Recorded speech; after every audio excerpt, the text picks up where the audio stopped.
My name's Lance Robinson. I'm an attorney with the Law Office of Lance J. Robinson. I practice mostly criminal defense in the New Orleans area. And what I want to talk to you today about is if you get that phone call at 2 o'clock in the morning and your friend or your family member or somebody you know is in jail and they want to get out, what do you do? Well, what I recommend the first thing to do is to find out from them what jail they're in. And if you can find out what charges they are, that would be good too. But then from there, I would go down to that jail. Forget about phone calling the jail. It's just so hard to get through. I don't even call a jail. I'll go down there. But once you go down there, then talk to the sheriff and find out what the charges are and if they're dependent on the charge. If it's a non-violent charge, such as a DWI or something to that effect, then maybe the jail will release them on its own recognizance, which means that if you just let them sit there for a day, because of overcrowding, they will just release them without a bond. Well, let's say, for instance, they don't release them without a bond. Let's say that's a charge more than just a non-violent charge. Then what do?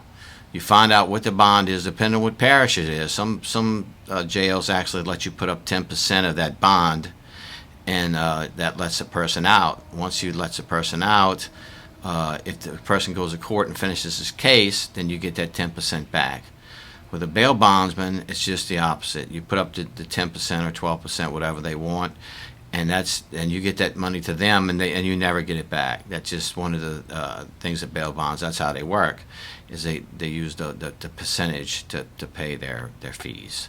So that's the first thing I would do is find out what jail they're in and find out what their situation is as far as what they're charged with. The jail will tell you what they're charged with.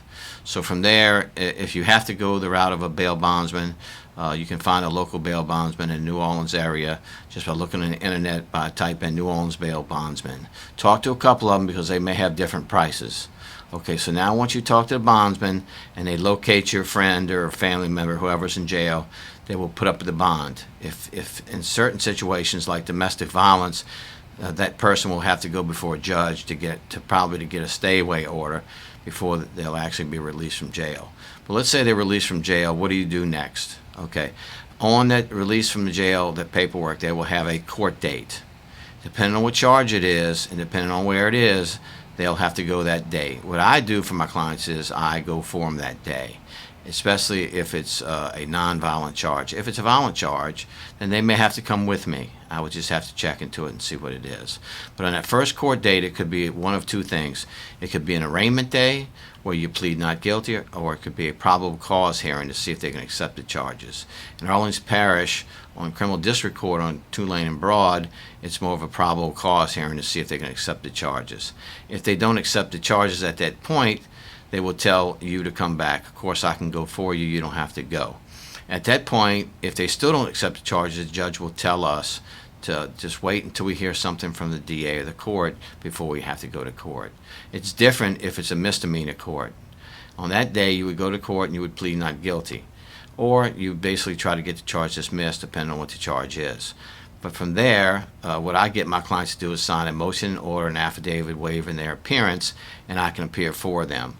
So at the next court date, I can go, and usually it's plead not guilty, and then it's set for a discovery date, so we can get a copy of the police report to see exactly what's going on in the case and what inconsistencies they have in the police report, and how do we have to attack this actual police report. So that would be the next step, and from there, discovery, which my clients don't go with me. The next step would be trial. The trial date, my clients would come with me because the DA, I find, does their best negotiating on the day of trial. So we'd go on a trial date and we'd talk to the DA and we'd find out what our options are. We may have to go to trial in the case if they're unreasonable. But that's the first 2 or 3 steps as far as those type of charges. Now, as far as DWIs, it's a little bit different. If it's a first offense and sometimes a second offense DWI, they will release you on your own recognizance again without putting up a bond. So it takes about a day and a half for them to do that. So once you get out of jail, what do you do next? Okay, there's 2 things you have to think about. First, you're going to have your court date, your criminal court date, and then you're going to have a driver's license hearing date. The driver's license hearing date, you have only 30 days to mail off a hearing to keep your license. If you don't do that, your license is automatically lost. So that's the first thing I do in a DWI case, is I mail off for that hearing. With that mail off, I also request a copy of the police report. And in that police report, I'll look for any inconsistency in an arrest, a probable cause. Was my client even driving? In some cases, my client was sleeping on the side of the road. But that's what I'll do as far as the driver's license hearing. And then from there, they will extend your driving privileges past the 30 days until we have a hearing, which is about 4 or 5 months. So at that point, I will go to the hearing. It'll be a telephone conference with me and the judge, and I'll look at the police report for any technical issues that we can somehow try to get the case dismissed at the driver's license hearing. Now, you also have a court date when you get out of jail that you have to be in court over in Jefferson Orleans Parish.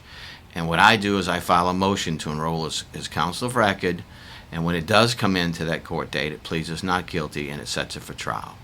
Again, with the DWI, the penalties are going to be dependent on what happened in your case and how high did you blow, or did you blow and you refused. They do offer on first-time offenders in both Jefferson and Orleans Parish and St. John's and in St. Charles. They offer, they call it pretrial diversion or diversion, where if it's your first-time offense, they let you go in this program, and if you finish the program, they drop the charges. So that's my first option, is to get it dismissed, but if that doesn't happen and it's your first offense, we shoot for diversion or pretrial diversion. So give me a call at 504-465-0101. Again, Lance Robinson, and I'll discuss your options from there. Thank you.